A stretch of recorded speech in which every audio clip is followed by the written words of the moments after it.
stats, and then you got Wilt stats, because the stats that he was setting were just astronomical, and there was just nobody. You couldn't compare him to anybody because he blew everybody else away, and that's what Harden's doing right now. Yeah, it's man. Watching that game last night, I'm just like, and you can get mad about the flopping and he's traveling and he draws fouls. Stop it, then, bro. If you're that mad, if you're an NBA player, shut it down. Stop it. Lock them down. You got a nice little gift a couple weeks ago. I'm a big fan of NBA The Jump on ESPN. Scottie Pippen was on there. He kind of gave his breakdown on how he would guard Harden if he was out there in the court. You want some advice? Go back, find that show, listen to Scottie. Don't hate, appreciate. I mean, this guy's letting it all on the line every night and just lighting NBA arenas up on the daily basis. Like I said, if you haven't seen it, you need to check it out. Yeah, definitely. So, I mean, and the cool thing about it is he did it. He did it in the Garden. He set his career high in the Garden. The Mecca. I mean, and just to kind of go in here in a little bit. There's a couple of players that have scored 60 points in the Garden. You got Harden this year. Carmelo Anthony did it in 2014 with 62. Kobe did it in 09 with 61. Bernard King in 84 was 60. You got guys like Jordan, Curry, LeBron James, 52, 54, 55. I mean, Harden is just it's crazy to watch. And the good thing about that game is even though he went off and even though he scored all those points, and one of the final baskets actually wasn't even him because they double teamed him. And because they double teamed him, they got a mix up. And Gordon actually ends up hitting the 3-pointer that gives them the lead late in the game. So there was some other funny stuff. You and I were talking about it off there. Yeah, my man PJ Tucker had a brain fart last night, boy. Eric Gordon was hot. Yeah, definitely. It was crazy. So, but it's not ending. We watched last year. Russell Westbrook, or the year before last, I'm sorry. Russell Westbrook, What did he do? First player whenever to average a triple-double for an entire season. Historic. And we're like, that's the craziest thing we've ever seen. And then Here we are. Whoa, that's the craziest thing I've ever seen. The numbers he's putting up are astronomical, and anybody that watches basketball needs to just enjoy it because there's a good chance you may never see something like this ever again. So if you get a chance to watch him, watch the game. He just looks so smooth, effortless, and it's contagious. And the Rockets, where they were now, where they were then, and where they are now this season, it's incredible. Yeah, I remember like show number 3, we were like, they're dead. We were already throwing them in the hole and putting dirt on top of them, and they've come back with a vengeance for sure. We are almost at the All-Star break, and we still have no home for Carmelo Anthony, so I'll be interested to see what happens there. Where would he go? I mean, all I see is random workout videos on Twitter and Instagram. He's definitely staying in shape, so I have to see where Carmelo Anthony ends up anywhere, if he ends up anywhere. Then, of course, another guy coming back from injury, too. Anthony Davis has been out with that index finger injury for the Pelicans. Pretty good chance that he'll be back next week. So that's very good news if you're a Pelicans fan or if you're a Lakers fan. Wink, wink. Very good news to hear that Anthony Davis will be back next week, possibly from this index finger injury. So that's kind of our news and notes for this week. We wanted to focus on the NBA All-Star festivities. Of course, myself and some members of Team Nuts and Bolts Sports will be in Charlotte for the NBA All-Star game. Super excited for that. And tonight, we'll have the NBA All-Star starters named. Pat, you had a little bit of a breakdown kind of how that works as far as the votes and what percentages count for what. So for those who don't know, can you educate the folks real quick? Sure, absolutely. Of course, last year was the first year that they got this new lineup where it's not Eastern and Western Conference. We got 2 captains, and they pick the teams. But this year, we're going to do something a little bit different. On February 7th on TNT at 7 p.m., the captains are actually going to draft the players. So basically the way it works is the most fan vote, whichever player gets the most fan votes gets the number 1 pick. Right now it looks like that's, I believe, LeBron James. It looks of course. Like that way. It's always LeBron. Right. And then, of course, Giannis Antetokounmpo is next. So it's pretty cool. I like this. There's no requirements. There's no, you have to draft so many guards, so many forwards, so many centers. Yeah, that's very cool. You can, have as many people as you want on your team. The only requirement is that the starters have to be picked first. So each player goes through the starters that are named, and then, as Joe said, they'll be named tonight at 7 p.m. as well. So they go through those, and then whoever had the second most, which is Giannis, he gets the first pick out of the reserves, and then they just kind of go back and forth between the reserves.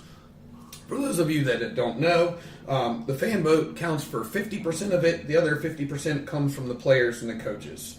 So you see the fan vote, and you see some players. And and there's some players, what did they have? They had Luka Doncic as a starter, which I believe he's going to be on there. They had Derrick Rose. I have a real big problem with that. They had Derrick Rose as a starter on there. Comeback season, right. baby. And I love both those guys, and I'm big fans of both of them.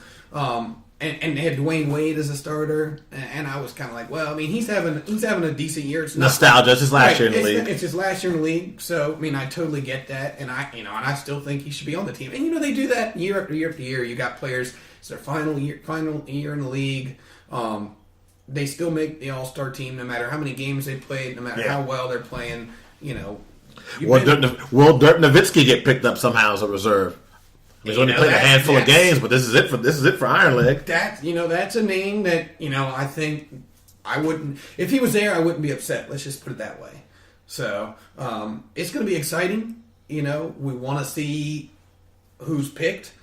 There's no obviously rhyme or reason to why who's picked where. You're the last pick. You're still on the All-Star team. It doesn't really matter. So we got, looks like it's going to be LeBron James and Giannis Antetokounmpo as the captains. And, man, February 7th, it's going to be exciting. Yeah, for sure. I am definitely excited. And also it kind of makes me realize that the All-Star weekend, all that comes with that is coming closer, faster and faster, which is also exciting as well.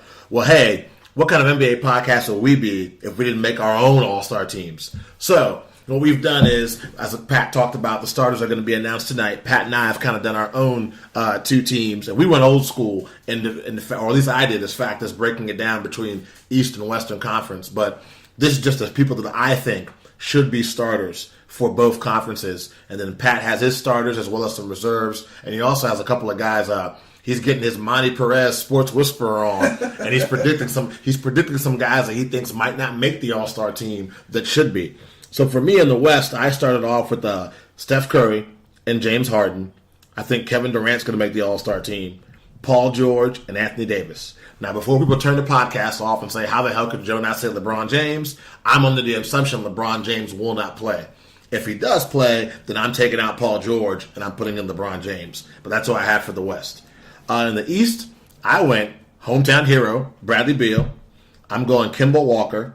I went Giannis Antetokounmpo, Kawhi Leonard, and Joel Embiid as my all-stars in the East. Kemba Walker's having a fantastic year. Yes, I understand that Kyrie Irving puts the ball on a string, but I think with it being in his hometown, Kemba Walker being the last true, when's the last time the Hornets had a really good player besides not named Larry Johnson or Alonzo Mourning? That was a long time ago. Zoe and LJ ain't coming through that door. Grandmama. So I think that might get Kemba Walker a push, but that's what I got in the East. What do you got, Pat? Well, I will say this. I like the Kemba Walker being a hometown guy. I do like that. I think he's on the team. But my all-star starters, I got in the Eastern Conference. I got Kyrie Irving. He is the heart and soul of that team. I mean, he keeps them together. He's going to score every night. He's going to, distribute the ball. I'm kind of torn because it depends on which way you want to go with this. If you want to go with scoring, I think Bradley Beal definitely deserves to be in there. He's easily leading this team right now in tons of different categories. But if you're looking for an all-around game, I think Ben Simmons is not a bad pick there. I mean, he's almost a triple-double any given night of the week. Obviously, he's not going to score 25 points during the season, but he's still fun, exciting to watch, and very athletic. Of course, you cannot have the Eastern Conference, if you don't have these three guys in it, then you don't know anything about basketball. You got Giannis, Kawhi, and Embiid. I mean, the years that those three guys are having, those are three guys that are in the MVP running right now, in my opinion, just the way their teams are all playing this year.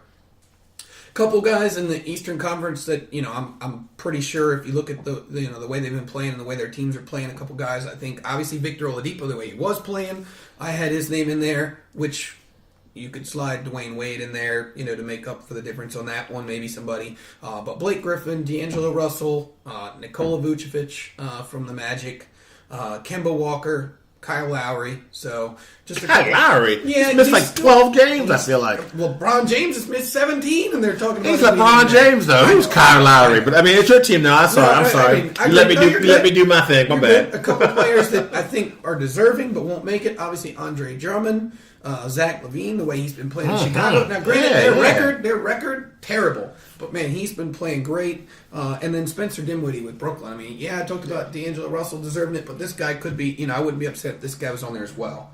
When you go to the Western Conference, Harden, Curry, Davis, Durant, LeBron. I mean, we just go real quick with that one.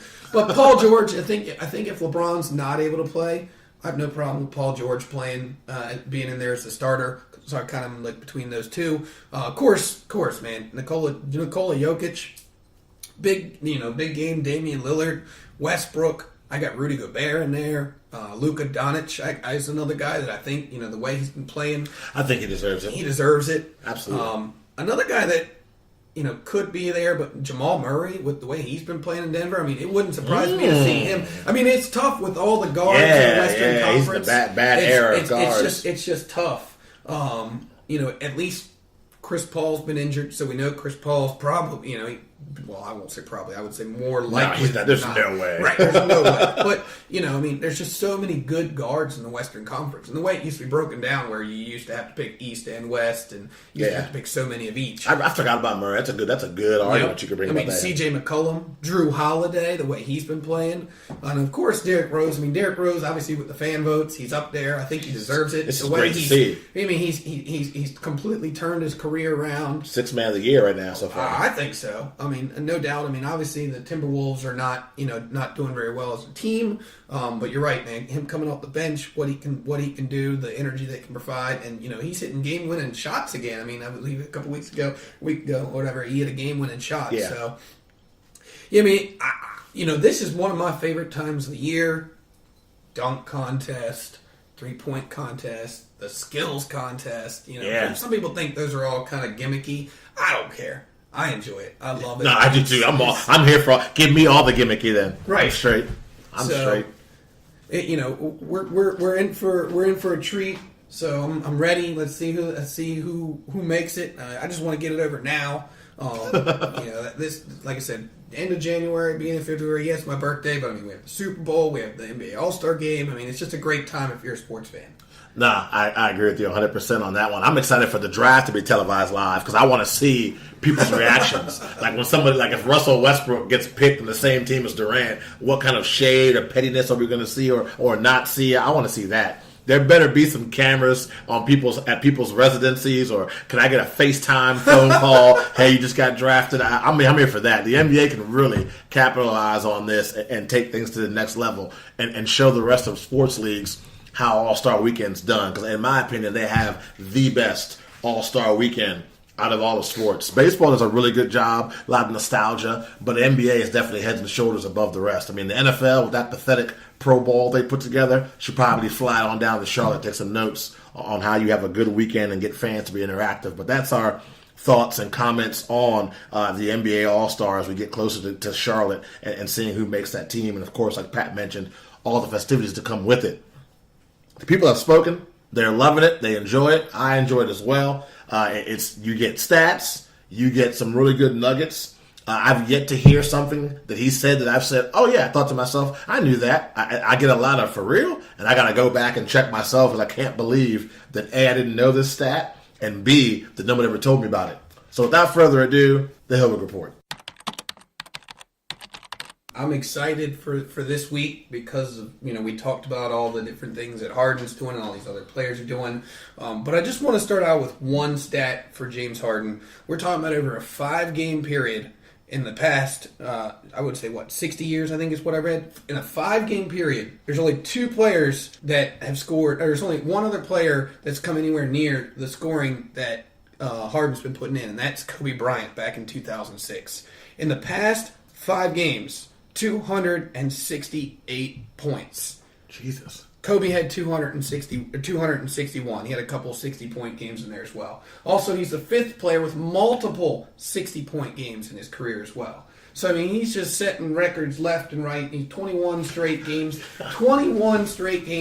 with 30-plus points. I mean, you just... those kind of things are just unheard of. I'm just going to start off with James Harden just because, we're talking about everything this guy's been doing as of late. So I'm going to get into James Harden here real quick. The last 10 games, 45.4 points the last 10 games. But he's averaging 8 points.